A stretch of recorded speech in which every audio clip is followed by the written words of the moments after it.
আমাদের ইসলামে কোরআনে এই কথা আছে সুস্পষ্টভাবে, প্রতিটি মানুষ যার যার স্বাধীন ধর্ম স্বাধীনভাবে পালন করবে।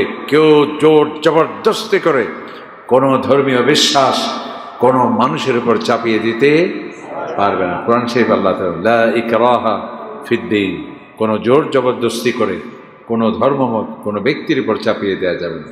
বল প্রয়োগের মাধ্যমে কোনো ধর্মে দীক্ষিত হওয়ার কোনো সুযোগ নেই। আল্লাহ তাআলা বলছেন আফাআনতা তুকরিহুন নাস, আপনি কি জোর করবেন?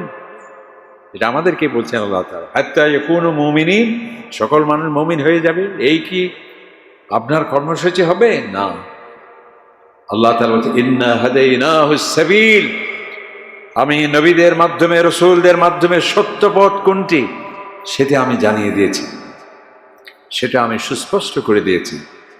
আসমানি কিতাবের মাধ্যমে রাসূলদের মাধ্যমে কোনটি আঁধার কোনটি আলো, কোনটা দিন কোনটা রাত, কোনটি অশনি সংকেত, কোনটি বক্রপথ, কোনটি সহজ সরল পথ, সব আমি অক্ষরে অক্ষরে আমি উদাহরণে প্রকৃষ্টভাবে সন্দেহাতীতভাবে মানুষের কাছে উপস্থাপন করেছি। ইম্মা শাকিরা ওয়া ইম্মা কাফুরা। এখন আমি বল প্রয়োগ করে বলবো না যে বান্দা এই সত্যকে গ্রহণ করতে হবে, সেটি আমি করছি না। কারণ কি, আমি মানুষকে দিয়েছি বিচক্ষণতা, তাকে দিয়েছি দূরদর্শিতা, তাকে দিয়েছি প্রজ্ঞা, তাকে দিয়েছি আমি জ্ঞান, তাকে দিয়েছি বিচার বুদ্ধি।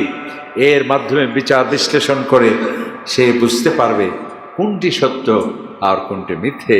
আমি তো আল্লাহ তাআলা ইচ্ছে করলেই সকলকে একই ধর্মের ওপর প্রতিষ্ঠিত করতে পারতাম। এই অধিকারটা আল্লাহ তাআলা আছে কিনা?